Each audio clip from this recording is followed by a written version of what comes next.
The joy is back in the Democratic campaign. Well, today, President Kamala Harris delivered the keynote speech at the Zeta Phi Beta Sorority Incorporated convention in Indianapolis. She thanked the sorority for their years of political advocacy.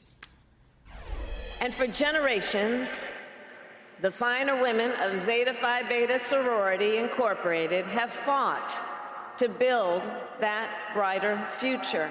And I will tell you, when I was a United States Senator, I would see this group of powerful leaders walking through the halls of Congress in white and blue. And I always knew I was looking at some of the most powerful advocates for justice in America. Truly. Okay, she's vice president at the moment. But the president of Zeta Phi Beta Sorority, Dr. Stacey N.C. Grant, introduced the vice president at that event today, and she joins us now. Dr. Grant, thank you so much for being here.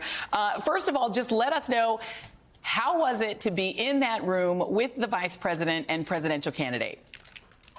Good evening, Joy. It was magical. It's amazing to think that we are the first stop on the road to history, having the sitting vice president and presumptive Democratic presidential nominee address our Grand Boulé 2024. The members are on a high. Even the vice president said the energy in this room is just amazing. It was an exciting opportunity to hear about the wins from the Biden-Harris administration. We, as our organization is nonpartisan, we don't tell our members who to vote for, but we create space for them to get the information to make the choices that will affect not only their households, but the communities that we serve. And it's critical right now that we stick to the facts, to the truth, to what information is actually happening on the ground, and not to get caught up with distractions that take us away from the opportunity for this country to create equity and access for everyone, as the finer women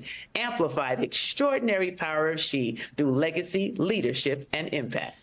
Well, of course, Vice President Harris is a member of Alpha Kappa Alpha Sorority Incorporated, one of the members of the Divine Nine, and, of course, along with your sorority, Zeta Phi Beta. And the reality is, if she becomes president of the United States, she would be the first Howard University graduate to be president, obviously the first woman, the first Asian American woman, the first African American woman, but she would also be the first member of the Divine Nine. And so yes, what does that mean in terms of the enthusiasm level that we're seeing potentially on college campuses? I know in Delta Sigma Theta Sorority Incorporated, my sorority, it's something like 300,000 members around this country, a lot of them on college campuses, I'm sure with the Zetas as well. What kind of activism should we look to see? What kind of enthusiasm? And because, you know, this is a largely collegiate these are collegiate groups.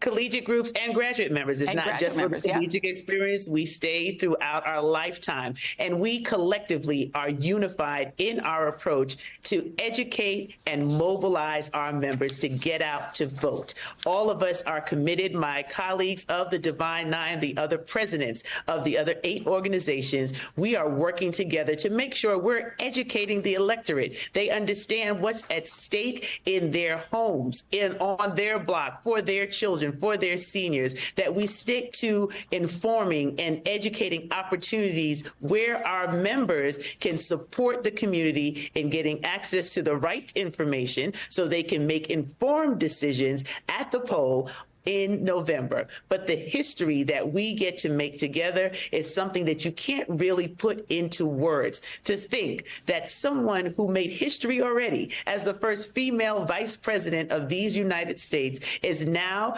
at the point where she is offering her continued excellence in leadership, her heart for this country, and truly America's top lady. When you think about what she has already done, her track record of success, no matter where you land across the aisle, you have to admit that this is an exciting time for the United States of America. I can see that you're just a little bit excited about this, as are so many. All of them, I'm not going to speak for the whole D9, but I actually will, because all of the members of the Divine Nine are thrilled about this development. Dr. Stacey N.C. Grant, thank you so much.